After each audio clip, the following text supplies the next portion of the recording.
മലയാള സിനിമയുടെ ഭാവുകത്തെ ഫിനിഷ് ചെയ്ത എന്ന് തന്നെ ഞാൻ പറയാൻ ആഗ്രഹിക്കുന്നു. തച്ചുടച്ച ഒരു മഹാപ്രതിഭയാണ് ശ്രീനിവാസൻ എന്നുള്ളത്. ജോർജ് ഓണക്കൂർ മാഷ് പറഞ്ഞതുപോലെ മലയാള സിനിമയുടെ സൗന്ദര്യ സങ്കല്പത്തെ, ആ സൗന്ദര്യ സങ്കല്പം എന്ന് പറയുന്നതിന് ഒരുപാട് മാനങ്ങളുണ്ട്. അതൊരു വാണിജ്യ സിനിമ അടിസ്ഥാനപരമായിട്ട് എന്നെ സംബന്ധിച്ചിടത്തോളം ഒരു കലയാണെങ്കിൽ കൂടി അതൊരുപാട് പേര് ജീവിക്കുന്ന ഒരു വ്യവഹാരം കൂടിയാണ്. അപ്പോൾ അവിടെ മലയാളിയുടെ സൗന്ദര്യബോധത്തെ ആദ്യമായി അതിൻ്റെ അടിവേരറുത്ത് കളയുന്നത് ശ്രീനിവാസൻ എന്ന് പറയുന്നൊരു നടനാണ്.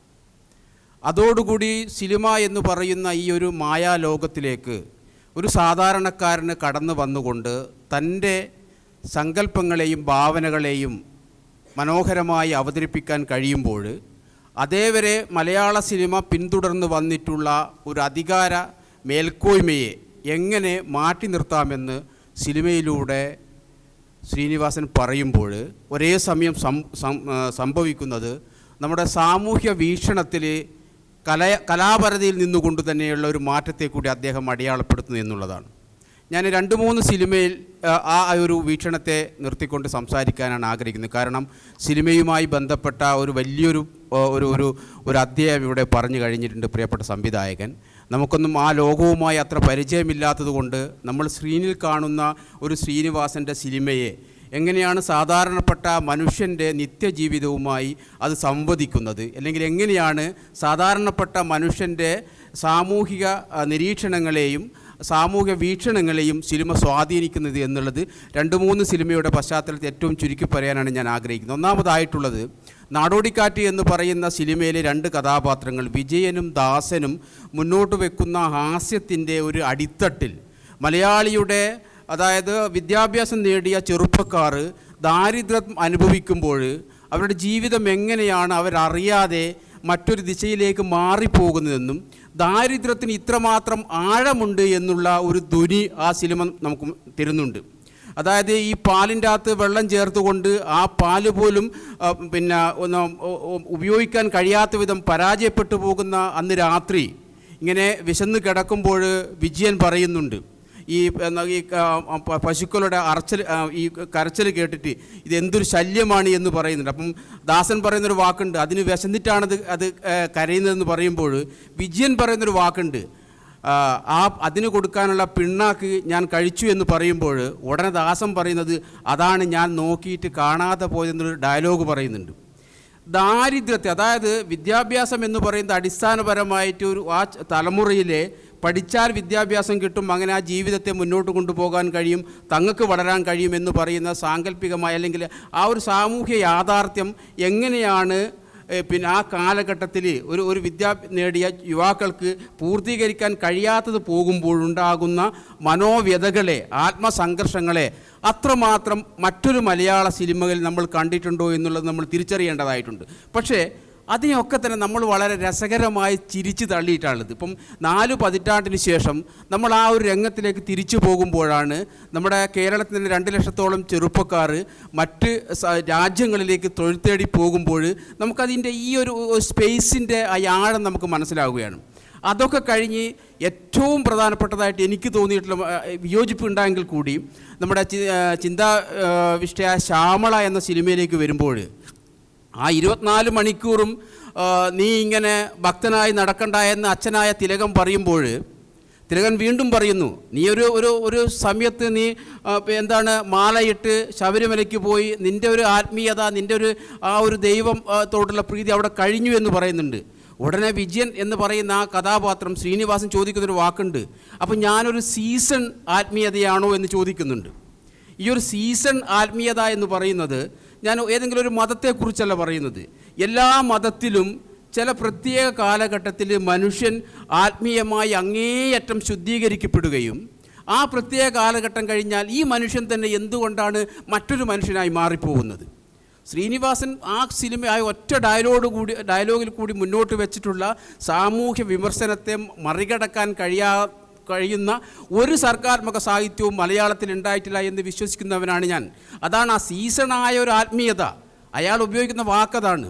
എന്തുകൊണ്ടാണ് ഒരു മനുഷ്യൻ അടിസ്ഥാനപരമായിട്ട് അവൻ്റെ ആത്മീയതയെ ജീവിതത്തിൽ അങ്ങോളം തുടർച്ചയായി കൊണ്ടുപോകാൻ കഴിയുന്നില്ല എന്നുള്ള ഒരു വിമർശനം ശ്രീനിവാസ് ഉന്നയിക്കുമ്പോൾ ആ സിനിമ മുന്നോട്ട് വെക്കുന്ന സാമൂഹ്യ വിമർശനത്തെ മറികടക്കാൻ അന്നത്തെയും ഇന്നത്തെയും ആത്മീയതയിൽ ജീവിക്കുന്ന മനുഷ്യർക്ക് കഴിഞ്ഞിട്ടില്ല എന്നുള്ള ഒരു സന്ദേശം ആ സിനിമയാണ് നമുക്ക് മുന്നോട്ട് വെക്കുന്നത്.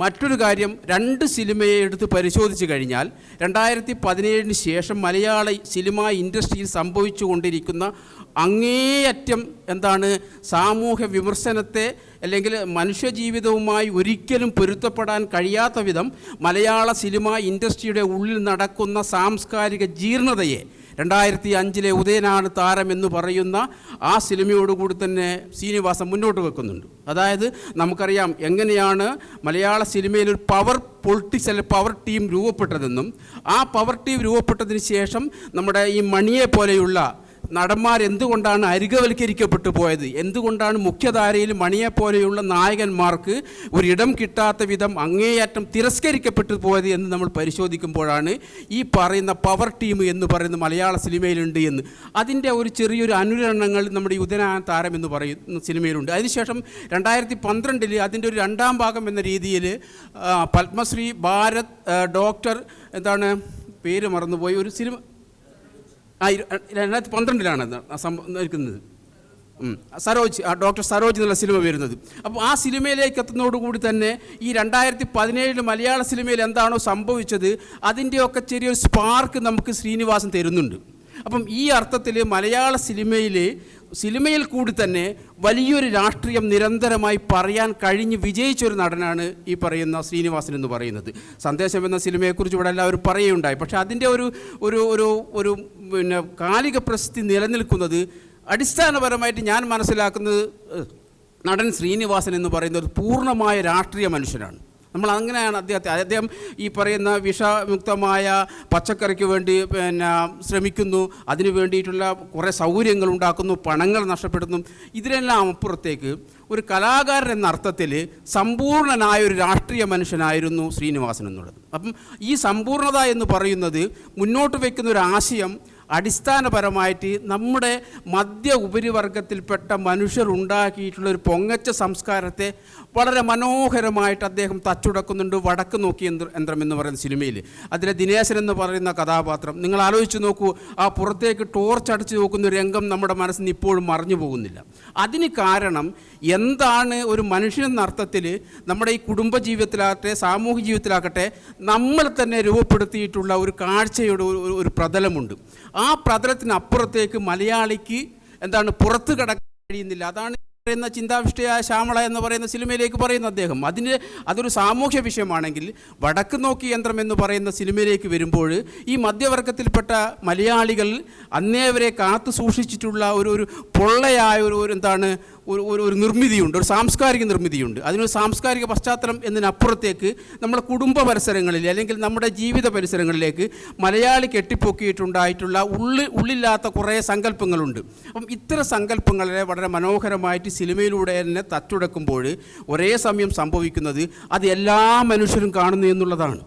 മറ്റൊരു കല പോലെയല്ല സിനിമ എന്ന് പറയുന്നത്. അതിൽ അറിവുള്ളവനുണ്ട്, അറിവില്ലാത്തവനുണ്ട്, കാഴ്ചയെ അതിൻ്റെ സാമൂഹിക പശ്ചാത്തലത്തിൽ നോക്കിക്കാണുന്നവരുണ്ട്, അതിൻ്റെ രാഷ്ട്രീയ പശ്ചാത്തലത്തിൽ നോക്കി. ഇപ്പം നേരത്തെ ജോർജ് സാറ് പറഞ്ഞ തന്നെ നമ്മളിപ്പോൾ അടൂർ ഗോപാലകൃഷ്ണൻ്റെ സിനിമ എടുത്ത് പരിശോധിക്കുമ്പോൾ ആ സിനിമയുടെ ഒരു രീതി എന്ന് പറയുന്നത് അങ്ങേയറ്റം കുറച്ചുകൂടി നമ്മുടെ കൂർമ്മ ബുദ്ധിയുള്ളവർക്ക് മാത്രമേ എലിപ്പത്തായം എന്ന് പറയുന്ന സിനിമയുടെ രാഷ്ട്രീയത്തെ നമുക്ക് മനസ്സിലാക്കാൻ കഴിയും. MTയുടെ സിനിമയിലേക്ക് വരുമ്പോൾ അതിൻ്റെ ഒരു വശം എന്ന് പറയുന്നത് എല്ലാവർക്കും കാണാൻ കഴിയുമ്പോഴും എല്ലാവർക്കും സമ്മിശ്രമായി ഉൾക്കൊള്ളാൻ കഴിയുന്നൊരു പശ്ചാത്തലമായിരിക്കും ആ സിനിമയിലുള്ളത്. പക്ഷേ ഈ ശ്രീനിവാസൻ്റെ സിനിമയിലേക്ക് എത്തുമ്പോൾ അത് അടിസ്ഥാനപരമായി താഴെത്തട്ടിൽ എടുക്കുന്ന മനുഷ്യരുടെ വേവലാതി